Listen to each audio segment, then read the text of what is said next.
बिस्मिल्लाहिर्रहमानिर्रहीम। जनाब, स्टोरी मैंने एक ही शेयर करनी है, बहुत ही कड़ाकेदार स्टोरी है। अब हर स्टोरी ही धमाकेदार और कड़ाकेदार स्टोरी होगी। मरियम नवाज़ साहबा शवाहिद बता रहे हैं, क्यों मैं सारा एक्सप्लेन करता हूँ कि वो बाइज़्ज़त बरी होने जा रही हैं। उनकी खामोशी भी इसी वजह से मोहतात खामोशी है कि वो कोई ऐसी बात न कर दें कि जहाँ कोई ऐसा मसला, इसी वजह से उनके देखें नैब अब जो है ना भाग रहा है, वो राह फरार अख्तियार कर रहा है, उसके पास कुछ भी नहीं। ये मैं आपको बहुत काम की आज बातें बताने जा रहा हूँ। और जनाब, एक मैं आपको बहुत बड़ी ख़बर देने जा रहा हूँ कि ये जो शहज़ाद अकबर को फ़ारिग होने, इसका भी इस केस से ताल्लुक़ है। और वो क्या है ये मैं आपको अभी बताने जा रहा हूँ। आप थोड़ा सा आपने सब्र करना है। लेकिन इससे पहले अभी मैं सुन रहा था, देख रहा था फवाद चौधरी साहब की प्रेस कॉन्फ्रेंस, तो बड़े एक जो है ना, जैसे कहते हैं ना, उखड़े उखड़े से मेरे सरकार नज़र आए, बहुत ही परेशान, बहुत चेहरे से एक परेशानी झलकती हुई नज़र आई, छलकती हुई नज़र आई। और बड़े तो वहाँ भी एक सवाल हुआ चौधरी शुजात साहब से मुतालिक। चौधरी शुजात साहब ने कल कहा है वज़ीर आज़म साहब को कि मोहतात रहना चाहिए। वज़ीर आज़म साहब मोहतात रहें, एहतियात करें, चूँकि जो वज़ीर आज़म साहब ने जो धमकी लगाई है ना, ये धमकी अब वो बैकफायर कर गई है और वो गले पड़ने लगी है। जी बिल्कुल ऐसे ही है। अभी तो मैंने ज़रा थोड़ा सा हौसला रखें, अभी नेक्स्ट वीडियो में मैंने पीडीएम के इजलास से मुतल्लिक बड़ी वीडियो करनी, एक बड़ा एक और अहम इंटरव्यू भी आने लगा है अभी थोड़ी देर में, आप थोड़ा सा इस वीडियो के बाद। अच्छा, फिर उस हवाले से तो मतलब वो चौधरी शुजात साहब ने कहा है कि भाई खान साहब मोहतात रहें, वज़ीर आज़म साहब हमारी तो वैसे कोई नहीं सुनते, जब हम कहते हैं तो उनके अपने वज़ीर मुशीर पुट्ठे मशवरे दे देते हैं। चौधरी साहब ज़ाहिर है बहुत ही एक तजर्बाकार किस्म के सियासतदान हैं, मुतअद्दिद बार असम्बलियों में वज़ीर दाखिला भी रहे, वज़ीर आज़म भी रहे वगैरह, ठीक हो गया ना। तो अब उसमें उस हवाले से उन्होंने कहा कि जी मुशीरों को पता होता है असल सूरत हाल का, वो वज़ीर आज़म को बताते नहीं हैं, वो मौका तलाश करते हैं कि किस तरीके से अपने लिए यानी अपने मफाद में वज़ीर आज़म को मिसगाइड करना है। ये क्या सूरत हाल क्या है। मुझे वो कुछ अरसा पहले असम्बली में ख्वाजा आसिफ साहब की एक तकरीर का एक जुमला याद आ रहा है। उन्होंने स्पीकर साहब बाकायदा असद कैसर साहब ने वो मुस्कराए भी थे और वो पूछा था कि अच्छा ऐसे ही है, तो जी उन्होंने कहा कि हुकूमत वक्त जो होती है ना, ख्वाजा आसिफ साहब ने कहा है कि वो सबसे ज़्यादा कम बाखबर होती है। तो स्पीकर साहब ने कहा अच्छा ऐसे होता है, तो उन्होंने कहा कि ये इनको उस वक्त पता चलेगा कि जब अचानक छत इनके सर पे आ गिरेगी। ये वही वक्त, वही टाइम आ रहा है और वो बिल्कुल करीब है। अब जो पीडीएम का ये इजलास हो रहा है, इसमें भी बहुत कुछ, लेकिन खैर उस इजलास में मैंने बहुत सारी अंदर की बातें आपको नेक्स्ट वीडियो में बतानी है। लेकिन अब आ जाएं जनाब, मरियम नवाज साहबा बाइज़्ज़त बरी हो रही हैं। और मैं समझता हूं कि जाहिर है जब आप एक सियासी इंतकाम के तौर पे किसी पर केस बनाएं, उनको जेल में डालें, उनको वालिद के सामने गिरफ्तार करें, उनको इस तरीके से खातून होने की लेवरेज भी न मिले और उनको बिल्कुल जनाब कभी कहाँ उनको वालदा को छोड़ के बिस्तर मर्ग पे आए, आप उल्टा मजाक उड़ाएं, तो फिर अब हक बनता है इस तरीके से कि उनको इंसाफ मिले। बस हम तो ये कहते हैं, फेवर नहीं, उनको इंसाफ मिले। और अब वो लम्हा आया चाहता है। बहुत सारे आईनी कानूनी माहिरीन, बहुत सारे हमारे एक जो है ना ये दोस्त हैं, सहाफ़ी हैं, आमिर सईद अब्बासी साहब इनका नाम है, दुनिया न्यूज़ से ये वाबस्ता हैं और रिपोर्टर हैं और ये नैब को और कोर्ट्स को दोनों को देख रहे हैं, यानी कोर्ट्स की और नैब की बीट देख रहे हैं, ठीक है। इन्होंने बड़ा ज़बरदस्त किस्म का एक ट्वीट किया है कल, और ये जनाब इन्होंने कहा है कि ज़राए के मुताबिक, ज़रा सुनिएगा, आमिर सईद अब्बासी साहब कहते हैं कि ज़राए के मुताबिक एक हसास इदारे ने वज़ीर आज़म को रिपोर्ट दी कि मरियम नवाज़ एवन फील्ड रेफरेंस में इस्लामाबाद हाई कोर्ट से बरी हो सकती हैं और आइंदा इंतखाबात से कबल उनको दोबारा सज़ा होने या नाअहल होने का कोई इम्कान नहीं है। यही शहज़ाद अकबर के फ़ारिग होने की बड़ी वजह बनी।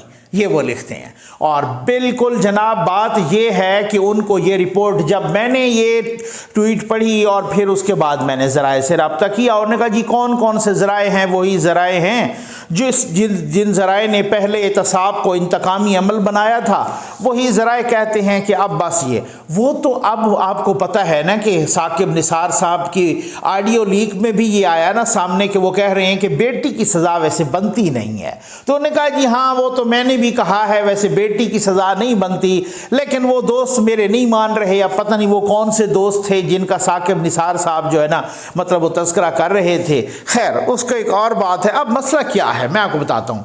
नैब अब तक अच्छा इससे पहले मैं बताता हूं कि नैब अब तक इस्लामाबाद हाई कोर्ट के किसी एक सवाल का भी जवाब नहीं दे पाया, जिसमें जस्टिस आमिर फारूक साहब और जस्टिस मोहसिन अख्तर कियानी साहब, ये जो दो का जो डिवीजन बेंच है इस्लामाबाद हाई कोर्ट का, ये मरियम नवाज साहबा का केस सुन रहा है। अब इसको मैं ज़रा बता दूं, सवाल भी मैं बताता हूं कि क्या वो कहे और कितने कितने इस तरह के सवालात हैं और नैब का क्या थका हुआ रिएक्शन। वो मुजफ्फर अब्बासी साहब वो इस तरीके से एक दो दफ़ा तो आप यकीन कीजिए कि वो बिल्कुल गुमसुम से रह गए। उन्होंने कहा जी इनका तो मुझे पता, इनकी ये तो टर्म्स का भी मुझे नहीं पता। ठीक हो गया ना। अच्छा खैर अब आ जाएं जनाब कि एवन फील्ड मुकदमात टोटल 3 थे ना, एक एवन फील्ड, एक अल अजीजिया और एक था फ्लैगशिप।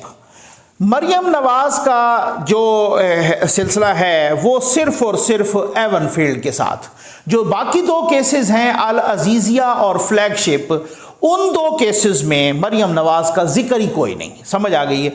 एवन फील्ड में पहले ही वो केस उड़ चुका है। ठीक, एवन फील्ड का जो केस जो जज बशीर ने और उस केस में लिखा कि नैब किसी किस्म की कोई करप्शन या किकबैक्स साबित नहीं कर सका एवन फील्ड में, जिसमें मरियम नवाज भी हैं, जिसमें नवाज शरीफ साहब भी हैं, जिसमें कैप्टन सफदर भी हैं। ठीक है। अच्छा उस केस को जस्टिस अतर मिनल्ला साहब उड़ा चुके और मैं उस पर बड़ी तफसीली वीडियो की थी। उस केस के परखचे उड़ा चुके जस्टिस अतर मिनल्ला साहब, चीफ जस्टिस जनाब जस्टिस अतर मिनल्ला साहब इस्लामाबाद हाई कोर्ट। अच्छा उस केस को तो आपको पता है कि ये तीनों जमानत पे थे, मरियम नवाज साहब भी, नवाज शरीफ साहब भी और कैप्टन सफदर साहब भी।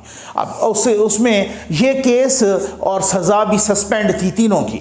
अब उसमें नवाज शरीफ साहब की केस इस वजह से उस केस में एवन फील्ड में सज़ा बहाल हुई है क्योंकि वो पेश नहीं हो रहे थे, वो वहाँ थे, इस वजह से वो पेश नहीं हुए, उनकी सज़ा बहाल हुई, ज़मानत भी कैंसिल हो गई। मरियम नवाज साहबा की सज़ा भी आज तक इस केस में सस्पेंडेड है, मुअत्तल है, और मरियम नवाज साहबा ज़मानत पे भी हैं और उसी तरह से कैप्टन सफदर साहब भी। ठीक। अच्छा अब आ जाए जनाब, मैं एक मिनट कोशिश करता हूँ आसान तरीन अल्फाज में ना, ताकि मेरी तरह जो जवान हैं, जो मेरी तरह शायद कम पढ़े लिखे, आम फैम मोटे अल्फाज में समझने की आदी हैं, तो मैं कहता हूँ कि वो समझ लें। बाकी मेरे व्यूअर्स में बहुत माशाल्लाह पढ़े लिखे हैं। अच्छा अब दूसरा केस है जनाब फ्लैगशिप का और तीसरा है अल अजीजिया का। जो फ्लैगशिप वाला केस है उसमें नवाज शरीफ भी बरी हो चुके हैं। ठीक है, उनको जज अरशद मलिक साहब ने बरी कर दिया था। ठीक है। अच्छा उसकी अपील भी नैब ने लगाई हुई है कि जी इनको सजा दी जाए, लेकिन वो बरी हैं, उसमें बाइज्जत बरी हो गए हैं।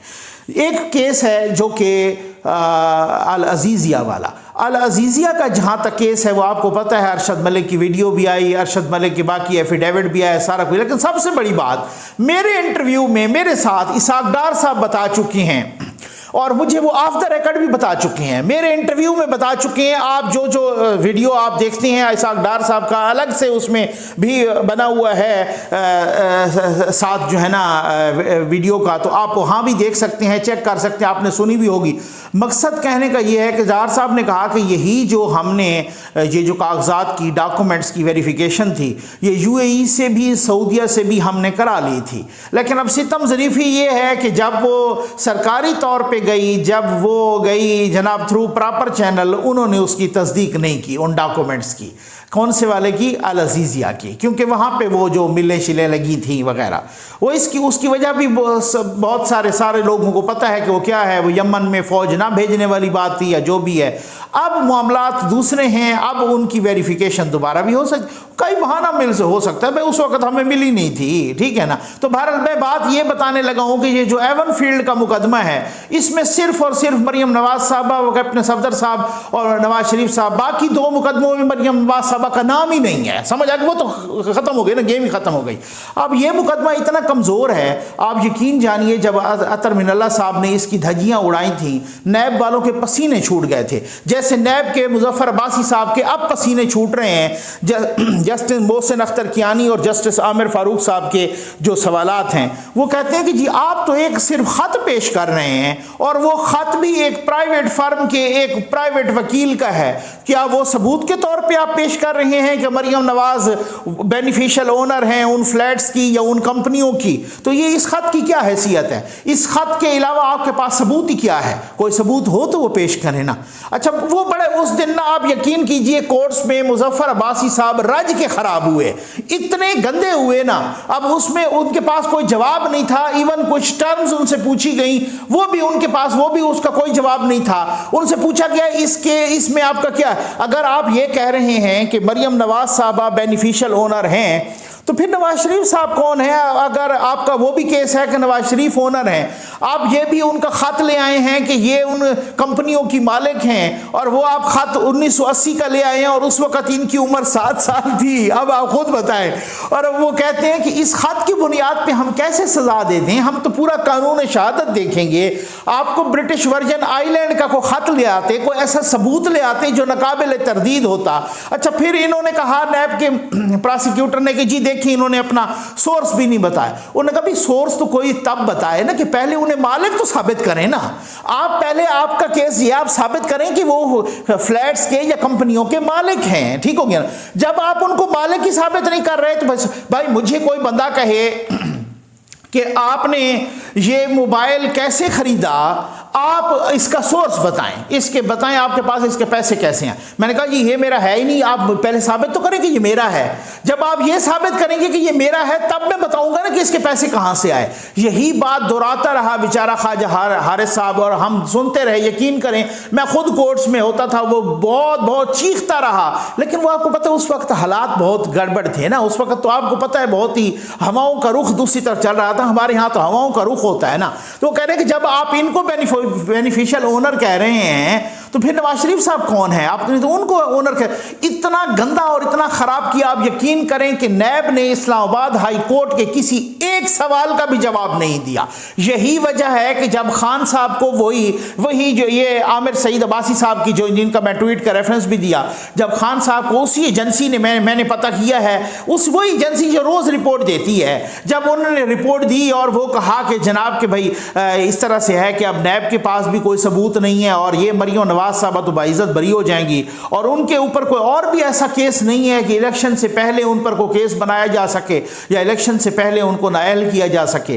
तो खान साहब की वो जो पूरी प्लानिंग, पूरा मंसूबा, पूरी चाल, जिसकी बुनियाद पे उनकी बातें खिल जाती थी कि किसी न किसी तरीके से ऐसा एक चलता रहे वो रॉ कि नून लीग की और शरीफ फैमिली की कंट्रोल टावर के साथ टसल बनती रहे। बस इसी टसल में खान साहब की सर्वाइवल थी। ना उनकी सर्वाइवल को आलू प्याज के गोश्त के, दालों के, इनके रेट सस्ते करने में है, ना किसी में। वो कहते हैं जनाब ये एक दूसरे से सींग अड़ाए रखें ताकि मेरी बल्ले बल्ले होती रहे और मेरी सर्वाइवल और अगले भी मुझे टाइम इस तरीके से मिलता रहे। और वही सर, अब वो सूरत हाल नाकाम हो गई है।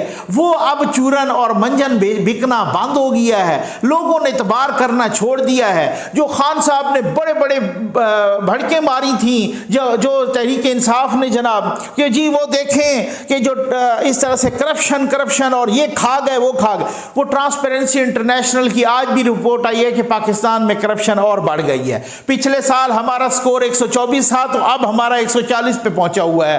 खैर से 180 ममालिक में हम 16 दर्जे मजीद करप्ट हो गए हैं। अब वो बहाने बना रहे हैं कि जी देखें वो फाइनेंशियल करप्शन नहीं, बल्कि वो बैड गवर्नेंस की वजह से है, वो रूल ऑफ लॉ के ना होने की वजह से। तो भाई वो भी तुम्हारी ना लायकी है ना वो, लेकिन वो ये फाइनेंशियल करप्शन की बुनियाद पे होता है ये जो इंडेक्स आया है। अब इसी तरीके से जो कभी वो कहते हैं पिछले, अब वो पहली दफा आया तो उन्होंने कहा वो कोई डाटा पुराना इस्तेमाल हुआ है, फिर ट्रांसपेरेंसी इंटरनेशनल ने कहा कि जी डाटा नया इस्तेमाल हुआ है। तो किसी न किसी तरीके से ना कान को वो दूसरी तरह से पकड़ने की कोशिश बेचारे करते हैं, लेकिन बात नहीं बनती।